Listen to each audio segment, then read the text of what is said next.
Bawal ba ang gumamit ng kutsilyo kapag gumagawa tayo ng content? So ito po yung concern ni Ma'am Joanna.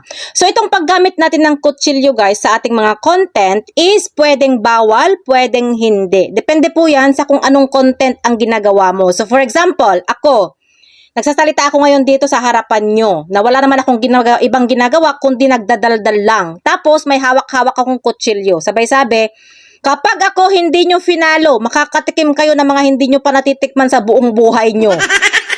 Tapos pinapakita ko yung kutsilyo dito sa harapan nyo na parang nananakot. Siyempre, magkakaroon kayo ng violation guys. Pananakot yan eh.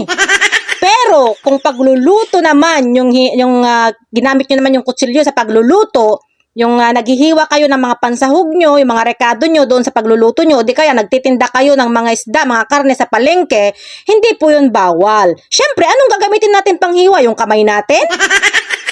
Kaya hindi po bawal ang gumamit ng kutsilyo kung gamitin ito sa tama. Kaya kung napapansin nyo guys, ang dami ng malalaking content creator ng mga cooking tutorial, yung mga nagtitinda sa palengke ng mga karne, ng mga isda, pero hindi sila nagkakaroon ng violation dahil ginagamit nila ng tama yung mga kutsilyo nila.